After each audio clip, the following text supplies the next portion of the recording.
Setanak laka in thoi na kan ta a then chu khovel him hlop na boy ate kan ta ani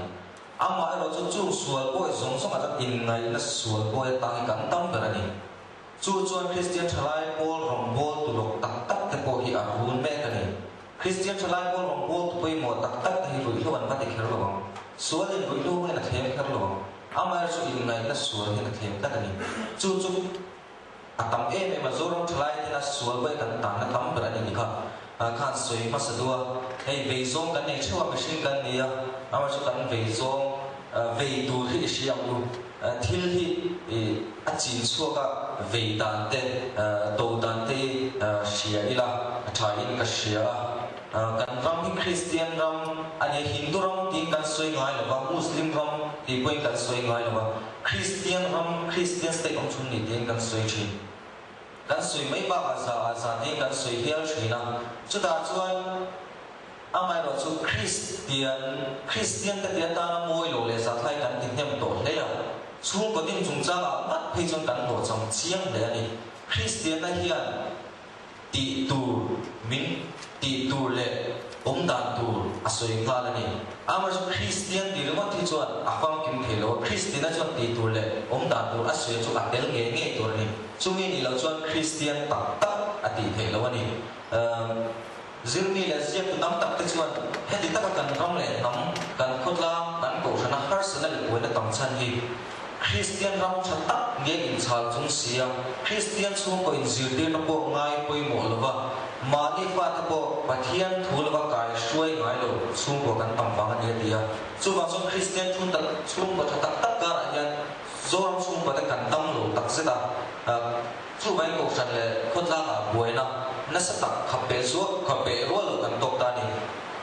heng zong song kan chia thian zoram a hian chung của Christian chung có tính tắc din apoi mo sia kan chia Christian chung có poi mo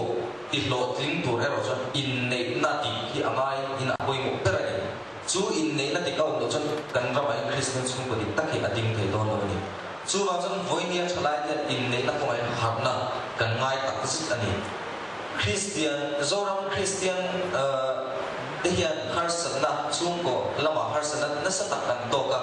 kum sang ka suppose sung kwa banga khan silo tim phong pui chuan family counseling guidance center ding tha dia ti chuan to na son school pi ko na son kum sang ka suppose sung ko pasai tang khan akal pui to tin YWC to na bana pa ho hoya Christian family counseling ding tu te ko son kan rama domestic violence thing na sal issue chumi ko nga rongol na nei turin family counseling an ron dina tin VAP action guru sel pui e har sa dai thilung ta ka ve zoram chung ko ten pathian ji na ko far khatala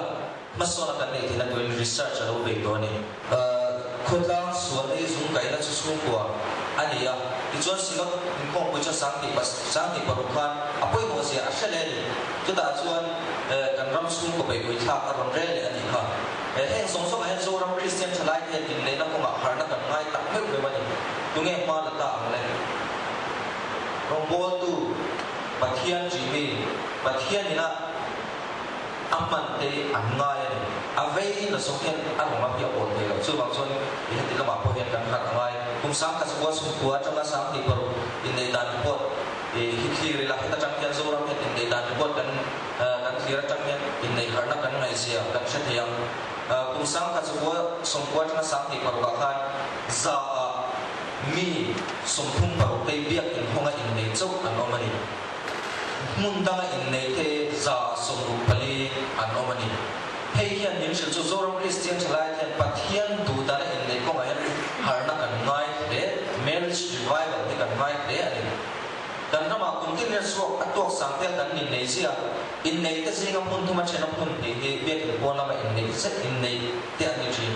kan rama ko chan liat presbyterian koina ko chan in thunun na alek ko singa thunun tam par so in ngai na so hi an reng mo kani